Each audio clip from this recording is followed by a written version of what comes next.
வணக்கம், செல்வகுமார் பேசுகிறேன். இது செல்வகுமாரின் இரவு 7 மணி ஆய்வறிக்கை 2021 செப்டம்பர் 22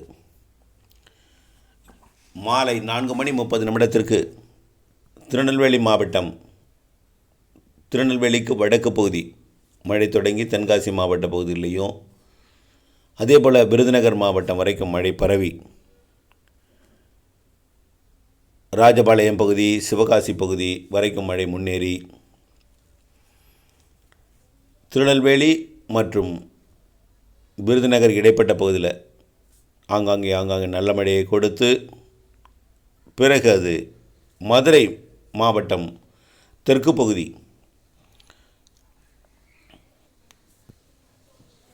மதுரை மாநகருக்கு தெற்கே அருப்புக்கோட்டை வரைக்கும் கூட, விருதுநகர் மாவட்டம் அருப்புக்கோட்டை, சிவகாசி, விருதுநகர் மாவட்டம் சிவகாசி மற்றும் காரியாபட்டி, விருதுநகர் மற்றும் அப்படியே அதற்கு மேலும் முன்னேறி மதுரை மாநகரம், மேலூர் பகுதிக்கு முன்னேறி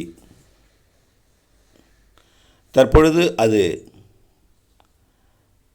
தேவக்கோட்டை, சிவகங்கை மாவட்டம் தேவக்கோட்டை, பிள்ளையார்பட்டி, காரைக்குடி பகுதியை நோக்கி முன்னேறி கொண்டிருக்கிறது. வரும் மணி நேரங்களிலே அது சிவகங்கை மாவட்டம் மற்றும் புதுக்கோட்டை மாவட்டம் மற்றும் ராமநாதபுரம் மாவட்டம் வடக்கு பகுதியில் நல்ல மழையை கொடுத்து, டெல்டா மாவட்டங்களுக்கும் புதுக்கோட்டை மாவட்டத்திற்கு நள்ளிரவில் அதிகாலையில் டெல்டா மாவட்டங்களுக்கும் மழையை கொடுப்பதற்கு வாய்ப்பு பிரகாசமாக இருக்கிறது. கண்டிப்பாக தெற்கு டெல்டாவிற்கு மழை வாய்ப்பு பிரகாசமாக தெரிகிறது. அதே போல் கிருஷ்ணகிரி மாவட்டம், தருமபுரி மாவட்டத்தில் மழை தொடங்கி, இல்லைன்னா கிருஷ்ணகிரி மாவட்டத்தில் மட்டுமாவது மழை தொடங்கி திருப்பத்தூர், வேலூர், ராணிப்பேட்டை, திருவண்ணாமலை மாவட்டங்கள் வழியாக சென்னை, திருவள்ளூர், காஞ்சிபுரம், செங்கல்பட்டு மாவட்டத்திற்கு அதிகாலையில் மழை கொடுக்கும். இன்றைக்கு, அதாவது இன்றைக்கு தேதி 22, நாளை 23. அடுத்த நிகழ்வு தென்சினக்கடல் பகுதி நிகழ்வு மியான்மர் வழியாக வங்கக்கடலில் இறங்க இருக்கிறது. 23ஆம் தேதி, 24ஆம் தேதி நெருங்கி 25ஆம் தேதி ஒடிசா கடலோரம் செட் ஆகும். ஏற்கனவே தற்பொழுது நீடித்து கொண்டிருக்கூடிய காற்று சுழற்சி தாழ்வு பகுதி ஆந்திர பகுதிக்கு நீடிக்கும்.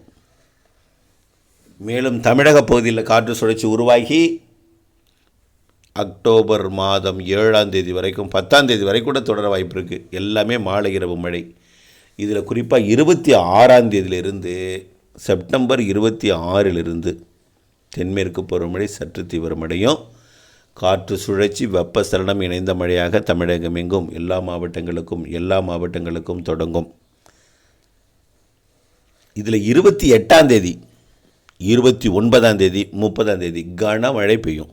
அதேபோல் அக்டோபர் 1, 2, 3, 4 தேதிகளையும் கனமழை வாய்ப்பு பிரகாசமாக இருக்கிறது. எல்லாமே மாலை இரவு மழை தான்.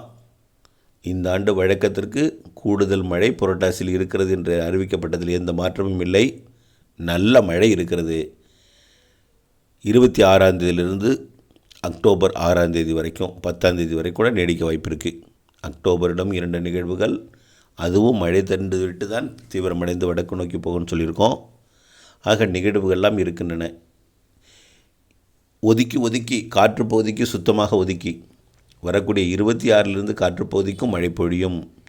26லிருந்து தமிழகம் எங்கும் என்றாலும் திசையன்விளை, கயத்தாறு உட்பட தாராபுரம், உடுமலைப்பேட்டை, பெரியப்பட்டி, பொல்லடம் தெற்கு பகுதி உட்பட எங்கும் மழை உண்டு.